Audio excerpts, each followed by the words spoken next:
Assalamualaikum warahmatullahi wabarakatuh. Kembali lagi di channel Radio Horor. Untuk kisah kali ini ada sebuah cerita yang ditulis oleh akun Twitter yang bernama @bujangbangket. Dan untuk kisah yang akan saya bawakan kali ini yaitu sebuah kisah yang berjudul Sang Pengantin. Sebelum kita masuk ke ceritanya, tekan dulu tombol like video ini dan jangan lupa tekan juga tombol subscribe channel ini dan nyalakan juga lonceng notifikasinya agar teman-teman tidak ketinggalan cerita-cerita baru dari channel ini. Dan bagi teman-teman yang ingin membaca langsung ceritanya, nanti silakan saja kunjungi linknya yang nanti akan saya sertakan di kolom deskripsi. Dan jangan lupa follow juga akun Twitter penulis. Dan seperti apa untuk kisah kali ini? Langsung saja kita simak berikut ini. Teman saya Mira tidak pernah menduga akan mengalami peristiwa ini di dalam hidupnya. Bertahun-tahun jomblo karena ada setan yang naksir padanya. Setan ini ingin Mira menjadi sang pengantin. Semua nama di dalam cerita ini adalah nama samaran. Lokasi tidak akan diceritakan detail. Dan segala dialog dalam cerita ini adalah interpretasi saya dari cerita yang disampaikan yang bersangkutan. Inilah kisah Mira. Saya berjumpa Mira di Jakarta untuk urusan kerja. Kami sama-sama berasal dari Pontianak, membuat kami jadi sedikit akrab. Bedanya, sejak 10 tahun yang lalu, Mira pindah ke salah satu kota di Banten bersama keluarganya. Cerita ini terjadi sekitar 10 tahun yang lalu, saat Mira pertama kali ditaksir oleh makhluk yang bersemayam di sebuah pohon tua di depan rumahnya. Usia Mira 18 tahun, mahasiswi semester pertama. Waktu itu pukul 8 malam, Mira diantar pulang oleh seorang mahasiswa teman barunya. Mereka baru saja menyelesaikan masa ospek. Mira bilang cowok ini cukup tampan, namanya Ridwan. Malam itu Ridwan mengantar Mira dengan motor Vespanya. Rumah Mira berada di tepian kota, tidak terlalu ramai. Di sekitar rumahnya masih banyak pepohonan rindang. "Terima kasih ya Wan, udah mau nganter jam segini." "Enggak apa-apa, daripada kamu ngangkot sendirian, bahaya," kata Ridwan. Mira bilang waktu itu ia mulai suka pada Ridwan, jadi ia sangat senang malam itu. Selepas melepas Ridwan pulang, Mira langsung masuk ke rumah. Lalu ia mandi karena badannya terlalu gerah dan terasa lengket karena keringat. Saat mandi, Mira mendengar langkah kaki di kamarnya. Tapi ia tidak ambil pusing karena palingan itu ibunya. Ibunya kadang masuk ke kamar Mira untuk meletakkan pakaian Mira yang sudah kering. Tapi saat ia keluar dari kamar mandi, ia tidak menemukan tumpukan pakaian kering di atas kasurnya. Ia hanya mencium aroma mawar yang sangat pekat memenuhi kamarnya. Aroma itu nyaris membuatnya pusing. Oh iya, kamar Mira letaknya di bagian depan rumah. Jadi jendela kamarnya itu menghadap ke jalan. Halaman mereka juga luas tanpa tanaman, hanya rumput yang terhampar. Di depan rumahnya ada sebuah pohon besar di tepi jalan. Nah, disitulah Mira menyadari jendela kamarnya terbuka. Tirainya berkibar tertiup angin malam yang dingin. Ia mengintip keluar, tidak ada siapa-siapa. Ia hanya menatap pohon tua di depan rumahnya yang misterius. Jendela itu jarang dibuka, soalnya Mira takut aktivitasnya di kamar dilihat orang yang lewat di jalan. Apakah tadi ibunya masuk untuk membuka jendela? Tapi buat apa?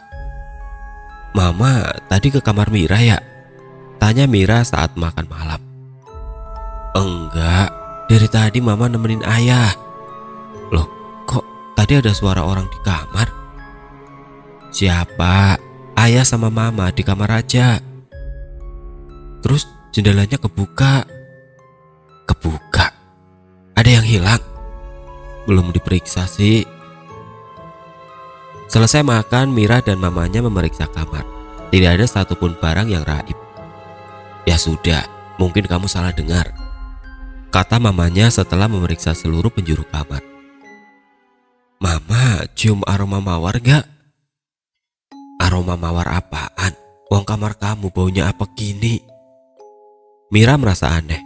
Jelas sekali kamar ini beraroma mawar. Mamanya kembali menemani ayah Mira. Kondisi ayah Mira memang tidak lagi sehat. Mira terlentang di kasurnya, masih tidak habis pikir. Saat itulah dia membaca pesan BBM dari Ridwan. "Itu cowok tetangga kamu ngeri juga ya. Masa pas aku nganterin kamu, aku dipelototin mulu." Begitu isi pesan Ridwan. "Cowok tetangga? Di mana?" tanya Mira. Tapi chat Mira tidak kunjung dibalas sampai Mira tertidur dengan aroma mawar yang masih memenuhi kamarnya.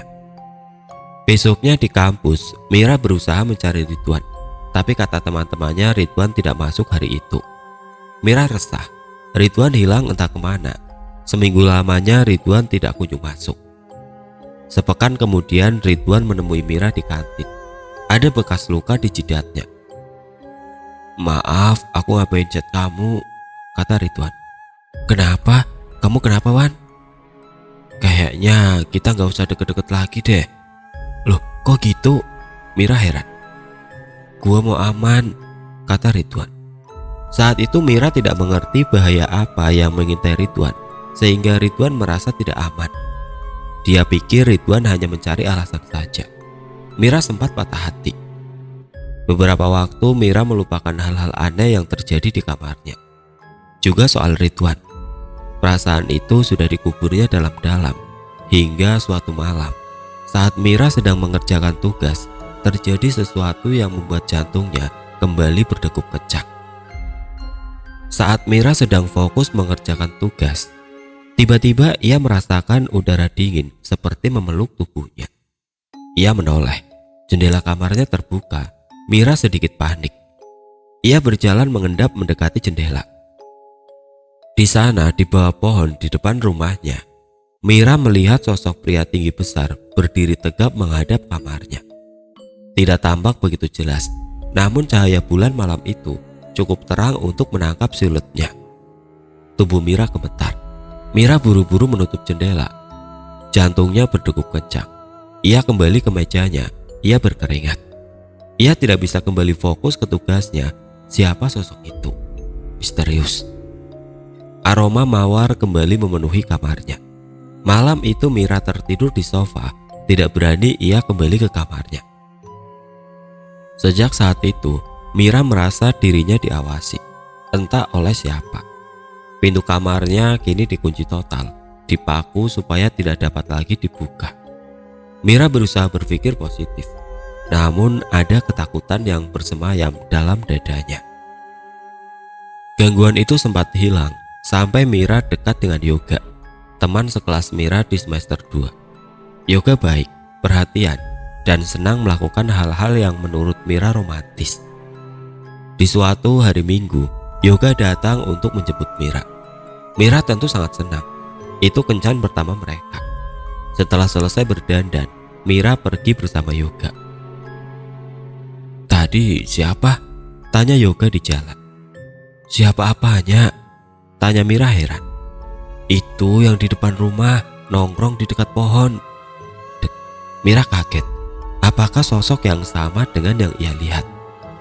"Bukan siapa-siapa, paling tetangga," saut Mira. Hatinya tidak tenang. Hari yang seharusnya menyenangkan itu menjadi rusak karena cerita Yoga. Sepanjang kencan, Mira terus mengkhawatirkan Yoga. Ia ingat Ridwan juga pernah melihat sosok itu, dan Ridwan menghilang dari hidupnya. Malam itu Yoga mengantar Mira pulang. Belum larut, baru pukul 7 malam. Sesampai di depan rumah, Mira menatap pada pohon di depan rumahnya. "Kamu lihat apa?" tanya Yoga. "Kamu yakin tadi lihat orang di situ?" "Iya, yang ngeliatin aku selama aku nungguin kamu." "Aneh," kata Mira. "Aneh kenapa?" tanya Yoga. "Nanti aku ceritain, tapi gak sekarang." Yoga lalu pamit. Mira masuk ke rumah sambil menoleh menatap pohon itu. Bulu kuduknya bergidik. Setengah jam kemudian HP Mira berdering. Nomor tidak dikenal. Ternyata dari Vian, sahabat Yoga. "Yoga kecelakaan." Itu informasi singkat yang Mira dapat. Mira kaget bukan kepala. Apakah ada hubungannya dengan sosok di pohon depan rumah? Malam itu juga Mira mengambil parang terbesar di dapur rumahnya. Berjalan dia dengan buru-buru ke depan rumah. Mamanya yang melihat kejadian itu panik dan mengejarnya. "Mir, ada apa Mir? Nyebut Mir, nyebut," seru ibunya. "Itu pohon iblis mah, Mira mau tebang pohonnya." "Sudahlah Mir, jangan ngaco begini Mir. Pohon itu sudah ngancurin hidup Mira mah," pekik Mira dalam pelukan mamanya. Dalam hatinya ia beristighfar. Malam itu setelah Mira tenang, ia bercerita tentang semua hal yang ia alami kepada mamanya. Mama Mira hanya terdiam, masih setengah percaya. "Kalau memang ada yang ganggu, kita tunggu Pak Hitam datang. Dia lebih tahu urusan beginian," begitu kata Mama Mira. Pak Hitam adalah sepupu Mama Mira. Ia ada urusan di Jakarta dan kabarnya hendak mampir ke rumah mereka. Malam itu Mira tidak tenang. Besok ia harus menjenguk Yoga. Entah kenapa Mira sangat percaya ini ada hubungannya dengan sosok itu. Ia langsung teringat luka-luka Ridwan. Pagi itu sebelum menjenguk Yoga, Mira harus menghadiri kelas salah satu mata kuliah. Setelah kelas selesai, ia tidak langsung ke rumah sakit. Yang ia cari adalah Ridwan. Setelah berusaha mencari, akhirnya Ridwan ditemukan di perpustakaan. Mira menarik tangan lengan baju Ridwan. Ridwan tentu kaget. "Kenapa?" tanya Ridwan. "Ceritakan padaku, apa yang terjadi malam itu?" bisik Mira. "Yang mana?" "Saat kamu nganterin aku pulang." Malam itu sepulang dari mengantar Mira, Ridwan merasakan sesuatu yang aneh. Ia merasa seperti sedang membonceng seseorang. Udara dingin seperti bertiup di tengkuknya. Berkali-kali Ridwan melihat ke spion, tidak ada siapa-siapa. Ridwan berusaha menenangkan diri, tapi bulu kuduknya kian berdiri. Saat itulah Ridwan dikagetkan dengan sosok bapak-bapak naik sepeda melintas di depannya. Ridwan membelokkan motornya dengan tiba-tiba. Ia terlempar dari motornya dan menghantam aspal. Hanya sedikit luka, ia segera bangkit. Di balik kegelapan, ia melihat sosok yang ia kenal. Pria yang ia lihat di depan rumah Mira. Setelah peristiwa itu, seorang teman Ridwan yang mengaku anak indigo menasihati Ridwan agar menjauhi Mira. Ada sosok yang menjaga Mira katanya. Hari itu Mira batal menjenguk Yoga. Ada yang harus ia selesaikan. Ia tidak mau Yoga kenapa-napa karena dirinya. Hatinya patah, tapi apa boleh buat. Seperti dikutuk, begitulah perasaan Mira hari itu. Hancur. "Woi, goblok, apa salah gue sama lo? Kenapa lo hancurin hidup gue?" teriak Mira sore itu di samping pohon di depan rumahnya. Pikirannya kalut. Mira merasakan sesuatu yang dingin menyentuh wajahnya, seperti hendak menyeka air mata yang mengalir dari matanya. Malam itu dalam tidurnya, Mira bermimpi berada di sebuah tempat berwarna putih. Sejauh mata memandang, hanya ada kekosongan. Sekitar 5 meter di depannya berdiri seseorang yang dikenalnya, Yoga. Mira mendekat. Semakin ia mendekat, semakin tercium aroma mawar. Aroma yang Mira kenal. Saat tubuhnya dan tubuh Yoga begitu dekat, ia menyadari sesuatu. Itu bukan Yoga. Seorang pria tinggi besar, berambut putih, berwajah tampan, menatap matanya dalam. Mira terbangun terengah-engah, jantungnya berdegup kencang. Aroma mawar tercium jelas di kamarnya. Jendelanya terbuka menganga. Seminggu kemudian Pak Hitam datang. Pak Hitam punya sedikit pengetahuan tentang hal-hal gaib. Dulu di pesantren beliau sempat diam-diam belajar amalan-amalan terkait ilmu-ilmu gaib. Setelah mendengar cerita Mira, Pak Hitam menyimpulkan kalau benar ada setan yang menyukai Mira. Setan ini dari golongan jin kafir. "Kenapa dia mengincar saya?" "Tidak tahu, ini kejadian langka," jawab Pak Hitam. Pak Hitam memutuskan melakukan ruqyah. Mira diruqyah malam itu juga. Benar adanya, setelah diruqyah, ada ketenangan yang terasa di hati Mira. Dan pohon itu ternyata tidak berada di wilayah tanah milik keluarga Mira. Mereka tidak dapat menebang pohon itu begitu saja. Semua berjalan normal hingga memasuki tahun kedua kuliah. Namun selama itu, Mira masih tidak berani dekat dengan pria. Yoga masih selalu mengejarnya, namun Mira memilih menghindar. Apesnya, pada sebuah mata kuliah, Yoga dan Mira harus ada di satu kelompok yang sama. Mira benar-benar tidak dapat menghindar. Mereka tidak banyak bercakap selama mengerjakan tugas kuliah. Namun Yoga berusaha mendekati Mira malam itu saat Mira menunggu angkot di tepi jalan. Sudahlah Mir, kenapa kita harus takut? Kita manusia adalah makhluk paling mulia. Merekalah yang harusnya takut ke kita. Aku sayang kamu Mir. Buatku ini semua bullshit, seru Yoga. Aku juga sayang sama kamu. Aku gak mau kamu kenapa-napa, saut Mira. Enggak, kita gak akan kenapa-napa. Yoga tetap kokoh untuk bersama Mira. Tunggu di sini sebentar, kata Yoga. Tidak lama kemudian ia datang dengan motornya. Aku antar pulang, kata Yoga. Jangan nekat Yog. Kita buktikan kita gak akan kenapa-napa. Mira termenung. Mungkin memang sudah waktunya ia melupakan kejadian aneh itu. Malam itu langit tampak cerah. Udara tidak begitu dingin. Motor Yoga melaju di tengah keramaian menuju tepi kota.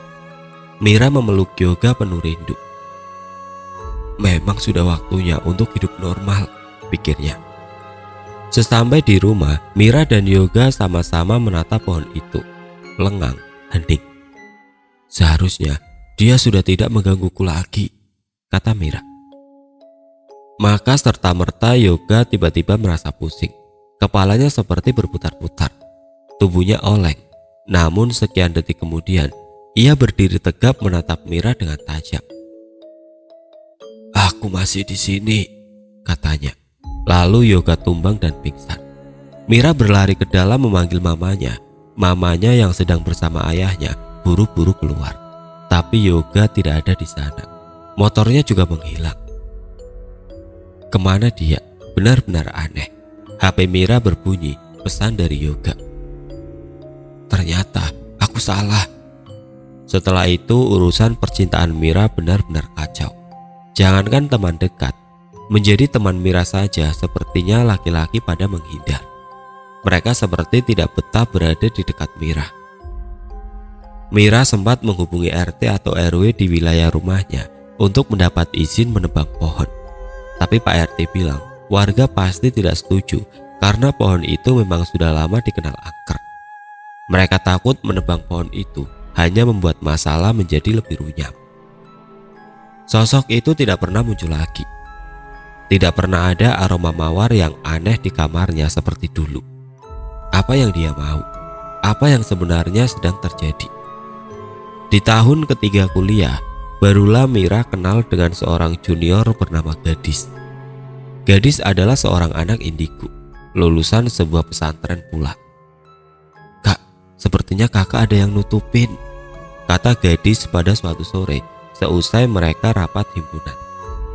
Oh ya, untuk menyibukkan diri, Mira sengaja ikut berorganisasi. Ditutup bagaimana? Iya, aura kakak kayak dikunci gitu. Kok kamu bisa tahu? Kata orang sih aku ada kemampuan kak, saut Gadis. Saat itulah Mira mengerti kenapa laki-laki cenderung antipati padanya. Mira banyak bercerita pada Gadis soal peristiwa-peristiwa yang dilaluinya. Menurut Gadis, itu kejadian langka. Ia pernah mendengar soal manusia ditaksir jin, tapi tidak sampai tahap mengganggu. Gimana kalau jinnya diajak bicara kak? Tanya Gadis. Ngobrol sama jin? Iya, biar tahu apa maunya. Sebuah ide yang aneh dari Gadis, tapi karena sudah terlalu frustasi, Mira setuju. Suatu malam Gadis menginap di rumah Mira. Dia masih di situ kak, ngeliatin kakak mulu, kata Gadis saat melintasi pohon itu. Bagaimana caranya kami akan ngobrol? Tanya Mira. Ingat mimpi kakak, kita masuk lewat situ, kata Gadis. Lalu Mira disuruh berbaring. Gadis memegang tangan Mira. Sesuatu yang hangat menjalar dari tangan ke sekujur tubuhnya.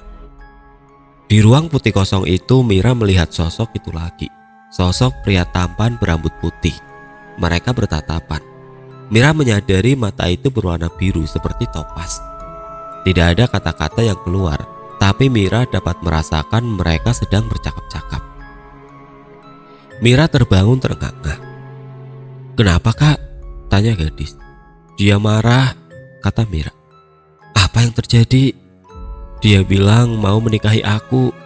Terus aku tolak. Aku bilang aku gak mau. Aku suruh dia pergi, jangan ganggu aku lagi." "Kakak ngomong gitu?" "Kita gak ngomong, cuma dialognya kayak ada di dalam kepala." Gadis tercenung. "Sepertinya dia beneran marah, Kak. Aku bisa rasain energinya," kata gadis. Mira mencium aroma mawar memenuhi kamarnya. Jendela kamarnya juga terbuka. "Kamu mencium aroma mawar?" tanya Mira. "Mawar? Ini aroma bangkai," kata gadis. Mira kaget. Kenapa aroma yang tercium berbeda? "Ini aroma dia baru saja dari sini," kata gadis. Jadi sebenarnya yang terjadi barusan adalah gadis memanggil jin itu untuk masuk ke dalam Mira. Singkatnya, dialog Mira dan jin dilakukan dalam keadaan kesurupan. "Pasti kakak lihat jinnya ganteng," kata gadis. "Bener. Iya, dia mengubah dirinya di hadapan kakak karena dia suka kakak," kata gadis. Malam itu Mira tidak dapat tidur. Malam semakin larut, namun ia tidak dapat memejam. Ia ingat ancaman itu. "Kamu akan tahu akibatnya, Mira." Suara itu seperti berbisik halus padanya. Setelah kejadian itu, keadaan ayah Mira memburuk. Beberapa kali Mira harus bolak-balik rumah sakit menemani ayahnya. Sampai pada suatu ayahnya benar-benar koma. Menyadari hal itu, Mira gemeteran. Keringat dingin mengalir. Apakah jin itu begitu jahatnya? Gadis bilang ke Mira kalau jin bisa saja sejahat itu. Dan menurut gadis, kekuatan jin yang satu ini memang luar biasa. Kalau harus melawan, ia tidak sanggup. "Tapi kalau Mbak Mira mau, kita bisa pergi ke rumahnya guru saya," kata gadis. Mira tidak punya banyak pilihan. Mira mengakhiri percakapan di telepon siang itu. Mira tengah menjaga ayahnya. Sore pukul 6, seusai sholat maghrib, Mira berdiri menunggu di depan rumah sakit. Sebuah mobil abu-abu tua berhenti di hadapannya. Jendela dibuka, gadis tersenyum pada Mira. "Ayo Kak, naik. Kita harus sampai di sana jam 9, kata gadis. Mira naik ke mobil, tapi ia sedikit kaget. Ia mengenal pria yang duduk memegang setir. "Yoga." "Kok kamu?" tanya Mira. "Sudah, jangan kaget," kata gadis. "Kak Yoga yang suruh aku deketin Kak Mira di kampus," tambahnya. "Biar aku tahu keadaan kamu," kata Yoga. Matanya fokus ke depan melihat jalanan. "Jadi," bisik Mira. "Ya, aku tahu. Aku gak bisa deket sama kamu. Bahaya buat kita. Jadi pas tahu gadis masuk kampus kita, aku suruh gadis deketin kamu," kata Yoga. "Terus kenapa sekarang kamu ikut?" tanya Mira heran. Kata gadis, "Ini bisa jadi berbahaya. Aku mau ada di dekat kamu." Mira tercenung. Ternyata selama ini Yoga tidak pernah benar-benar hilang dari hidupnya. Yoga ada, mengamatinya melalui gadis. Saat itu ingin rasanya ia menangis. Dan ternyata setan yang satu ini sepertinya sangat suka dengan adegan kecelakaan. Seperti ditutup penglihatannya, Yoga tidak menyadari ada mobil lain menuju ke arah mereka. Ia membanting setir, mobil berputar. Mobil terguling setelah tertabrak. Ada hening yang panjang setelah dentum kedua mobil yang bertabrakan. Ambulan meraung-raung membawa Mira yang koma. Yoga dan gadis hanya luka-luka. Mereka duduk di samping Mira sambil saling menatap. Mereka melakukan sebuah kesalahan. Mira kembali di ruang putih itu. Pria berambut putih bermata biru itu berdiri di hadapannya. Dialog kembali terjadi di kepala Mira. "Bagaimana? Sudah berubah pikiran?" tanya sosok itu. "Kenapa aku di sini?" tanya Mira. "Karena kamu adalah pengantinku." "Enggak, aku enggak akan pernah sama kamu. Aku mau pulang," seru Mira. Ia berusaha mengingat apa yang terjadi dengan dirinya. Ia ingat kecelakaan itu. Di rumah sakit, Yoga, Gadis, dan Mama Mira menunggu di luar. Mira langsung dilarikan ke UGD. "Kita harus melakukan sesuatu," kata Gadis ke Yoga. "Ngelakuin apa?" "Kita nggak boleh biarin Mira sendirian." "Harus gimana?" "Kita kirim doa, Kak," kata Gadis. "Kamu harus menerima saya," kata sosok itu. "Kenapa saya harus menerima kamu?" pekik Mira. "Karena ayah kamu bersamaku," katanya. Entah dari mana Mira dapat melihat ayahnya berpakaian serba putih berdiri di samping sosok itu. "Ayah, ayo kita pulang ya," kata Mira. Tapi ayahnya hanya diam mematung. "Kau apakan ayahku?" tanya Mira. "Ayahmu pulang kalau kamu tinggal di sini," katanya. Sungguh pilihan yang sulit. Sementara itu dokter berusaha menyelamatkan Mira di ruang UGD. Mamanya menunggu di luar. Gadis dan Yoga memanjatkan doa yang panjang setelah sholat Isya. Yang terjadi kemudian adalah dokter keluar ruang operasi dengan wajah penuh penyesalan. Keheningan seperti mengisi lorong-lorong rumah sakit. Mira telah tiada. Yoga dan Gadis yang kembali dari musola hanya bisa terdiam. Yoga masuk ke dalam menyusul Mama Mira. Mereka hanya bertatapan. Air mata Mama Mira telah tumpah. Yoga juga tidak dapat menahan sedihnya. Sementara itu ayah Mira malah terbangun dari komanya. Mendengar kabar itu, Mama Mira langsung menyeka air matanya. Ia tidak mau ayah Mira kaget. Ia meninggalkan Yoga dan Gadis bersama Mira. "Mana Mira?" tanya ayah Mira. "Ada, sedang pulang," mamanya berbohong. Panggil Mira kemari." "Iya nanti ya, nanti Mira kemari. Sekarang, saya mau bertemu sekarang." Sementara itu Yoga tidak kuasa menahan tangis. Ia menggenggam erat tangan Mira. "Jangan pergi Mir, jangan pergi," bisiknya lirih. Mira telah mengenakan baju berwarna putih. Ada rangkaian bunga mawar di tangannya. Di ruangan putih itu kini berdiri sebuah sepasang singgasana. Sosok itu memegang tangan Mira. "Terima kasih, kamu sudah mau tetap di sini. Dan kalian tahu, kalau kejadian ini tidak terjadi, mustahil Mira bisa cerita ke saya." Sosok Yoga muncul di sana, di ruang putih itu dengan baju putih juga. "Ulang Mir, tempat lu bukan di sini," kata Yoga. Sosok itu mencengkram tangan Mira kencang sekali. Namun Yoga memegang tangan Mira yang lain.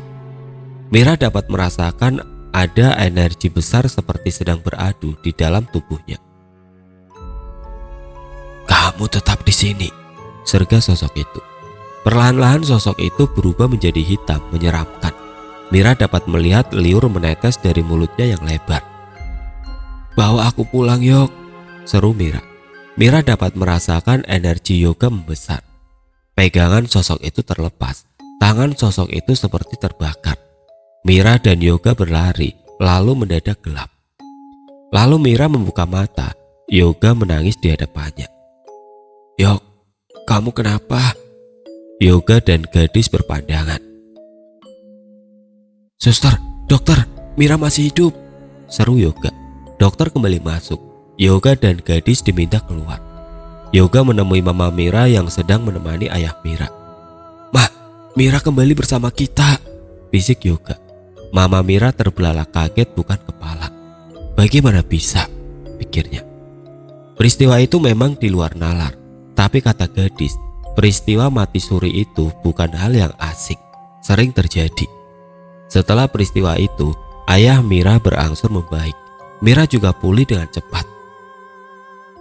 Mira menceritakan semua hal yang dia alami pada Gadis dan Yoga. Gadis bilang, itu bisa jadi adalah perwujudan Korin Yoga. Korin adalah kembaran setiap manusia yang lahir dalam bentuk jin. Lagi pula, ajal manusia tidak dapat dipercepat atau diperlambat. Semua itu sudah suratan Tuhan. Mira memang belum ditakdirkan untuk pergi. Pohon di depan rumah Mira masih berdiri sampai sekarang, tapi gangguan sudah tidak muncul lagi. Sesekali Mira melihat sosok itu di sana, tapi ia tampak tidak berani mendekat. Kini Mira sudah tinggal di Jakarta. Ia masih sesekali pulang ke rumah. Hubungan Mira dengan pacarnya juga baik-baik saja. Bahkan kabarnya sudah hendak menikah. Oh ya, kekasih Mira sekarang bukan Yoga. Mereka sempat pacaran tapi putus dengan alasan yang tidak Mira ceritakan kepada kami.